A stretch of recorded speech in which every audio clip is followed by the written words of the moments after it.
السلام علیکم ڈیئر طالبات، مرزا غالب کی ہم غزل پڑھ رہے ہیں۔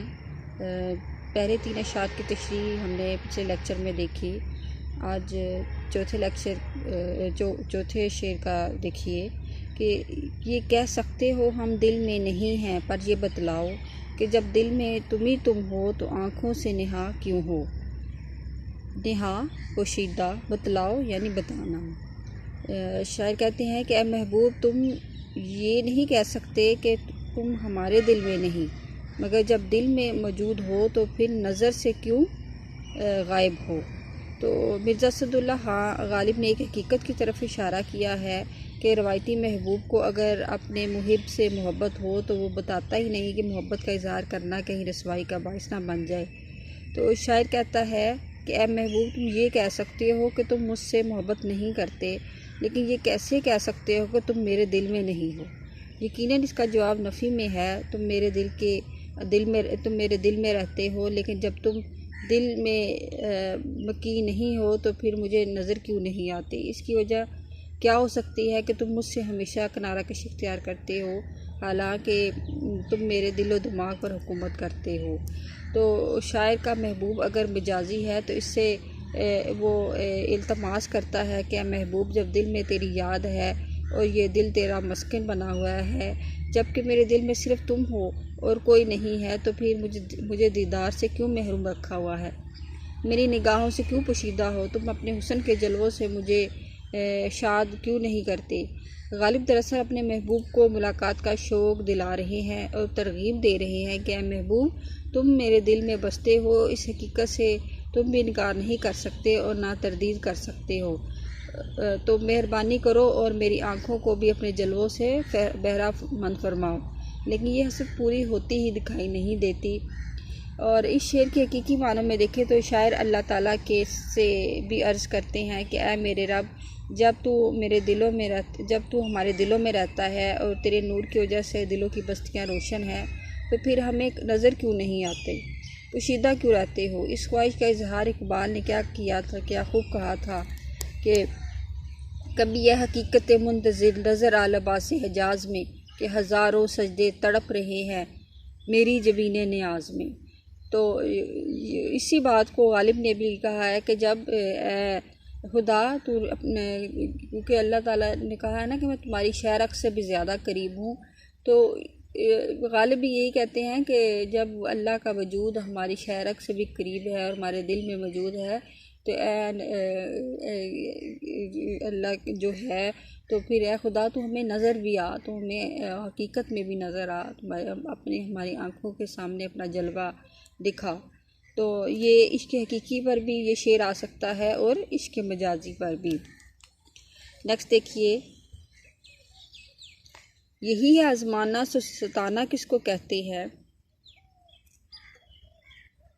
یہ دیکھیے، یہ فتنہ آدمی کی خانہ ویرانی کو کیا کم ہے، ہوئے تم دوست جس کے دشمن اس کا آسماں کیوں ہو۔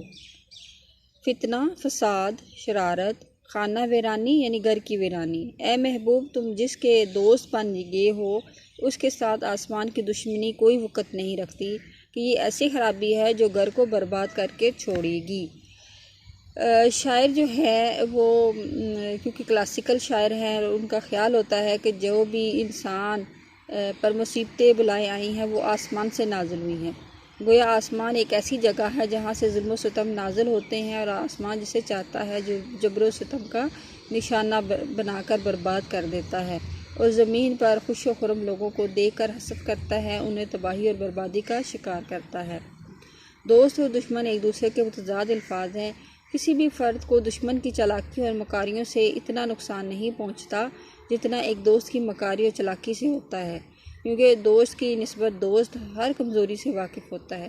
یہاں پر بھی شاعر کا دوست یعنی محبوب شاعر کے دشمنوں کے ساتھ ملا ہوا ہے۔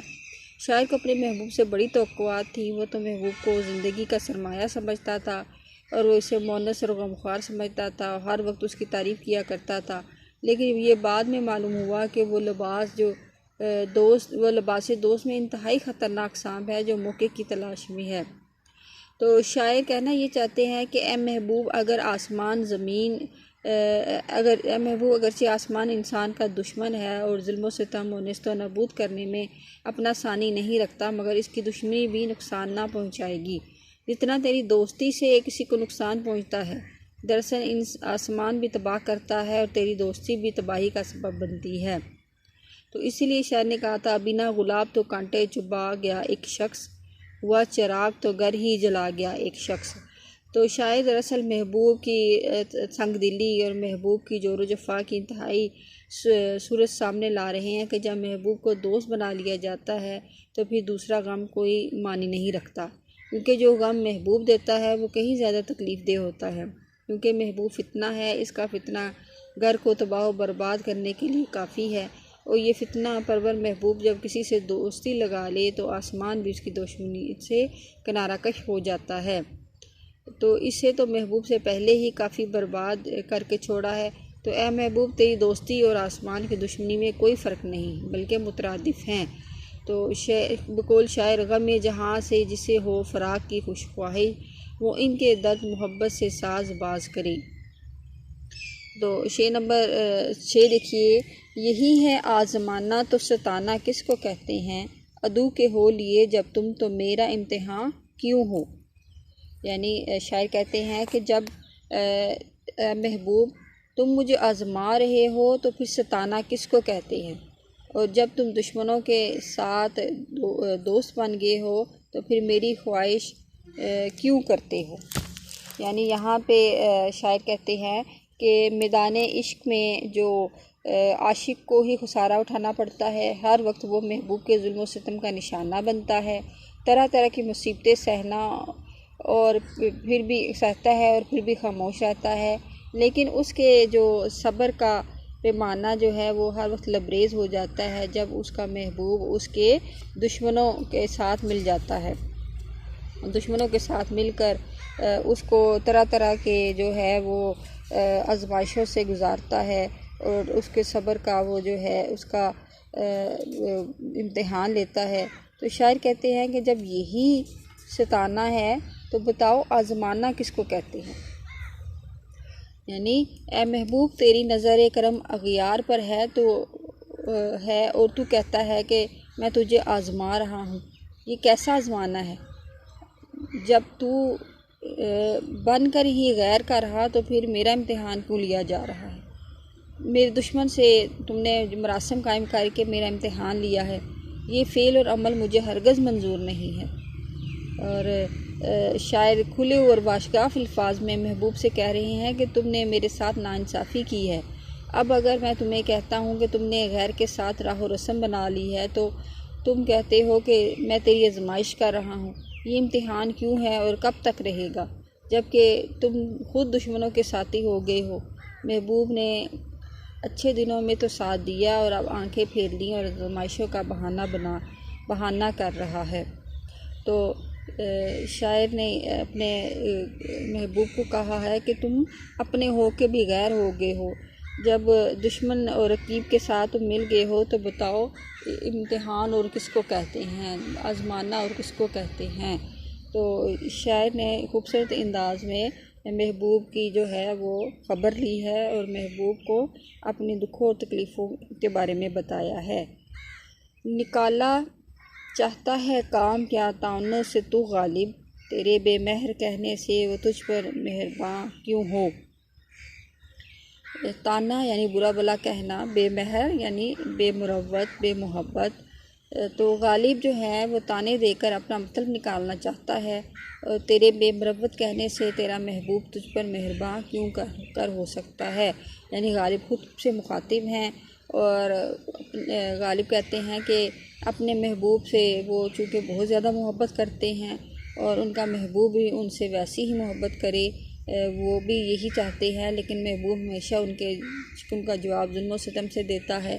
غالب کہتے ہیں کہ تم محبوب کو بے مروت کہتے ہو اور تمہارا خیال ہے کہ وہ تجھ پر مہربان ہو جائے گا، تو ایسا نہیں ہے بلکہ وہ الٹا بدظن ہوگا۔ اس لیے ہر صورت میں محبوب سے تعلق قائم رکھنا چاہیے، اور یہ اسی صورت میں ممکن ہے جب محبوب کی منت سماجت کی جائے اور اس کے ہر ظلم کو کھلے دل سے سہا جائے۔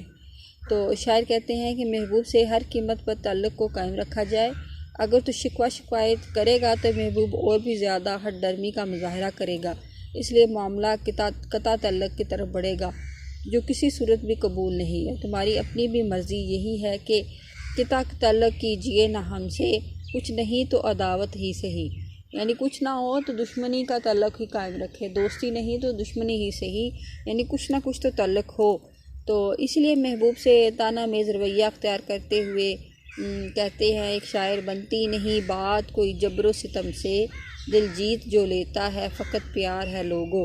تو شاعر کہتے ہیں کہ اے غالب تو تانے نہ دے اور اپنے محبوب کو تو بے مہر، بے مروت اور بے وفا نہ کہہ، بلکہ جو بات تم مہربانی سے کی جا سکتی ہے، پیار سے کی جا سکتی ہے، وہ طعنوں سے وہ کام نہیں نکالا جا سکتا۔